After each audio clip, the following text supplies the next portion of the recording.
nós criamos um aplicativo pensando nos tutores de furões. O nome do nosso aplicativo é Furão Amigo, e esse é o ícone que aparece na tela inicial do celular. Então, logo clicando no ícone, o tutor pode visualizar que a primeira entrada do aplicativo é a foto de um furão, juntamente com o menu de entrar, que ele deve clicar para poder acessar o aplicativo. Dentro disso, nós temos os menus principais, que constam as doenças, as vacinas, os dados e o bem-estar. Então, a determinada categoria que o tutor quiser assinar, é só ele clicar no respectivo menu.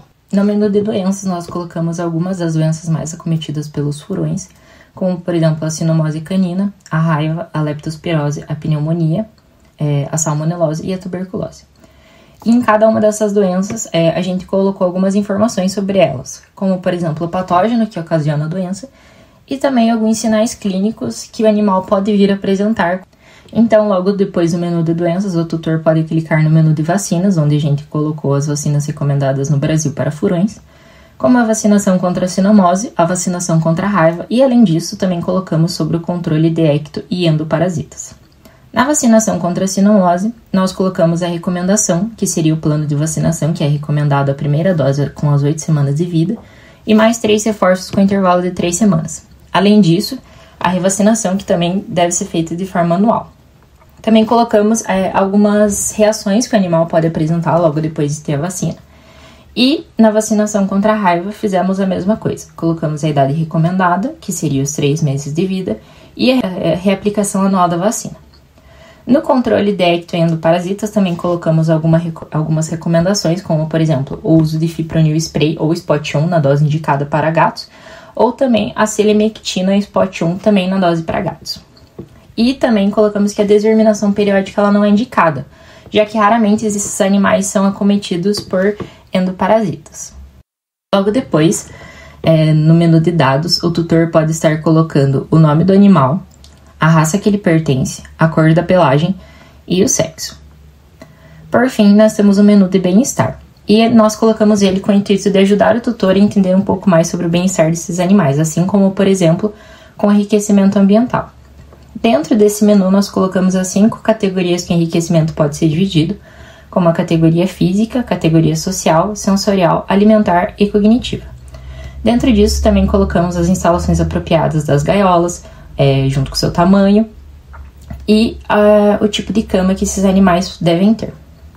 Aqui na categoria física colocamos uma breve explicação, como, por exemplo, introduzir no ambiente materiais que estimulem os animais, como, por exemplo, plantas, substratos, e também colocamos algumas imagens de exemplos que o tutor pode estar fazendo na própria casa. Na categoria sociais, a oportunidade de convivência dos animais com outros. Na categoria sensoriais, seria o tutor estar colocando alguns estímulos olfatórios, auditivos, visuais, táteis e gustativos que despertem interesse nesses animais, como, por exemplo, algumas especiarias, sons de outros animais, espelhos ou até mesmo o uso de presas para incentivar a caça.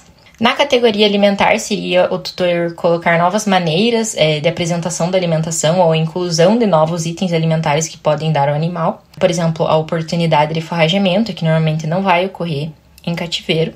Nas cognitivas, referem-se ao enriquecimento ocupacional, como, por exemplo, quebra-cabeças.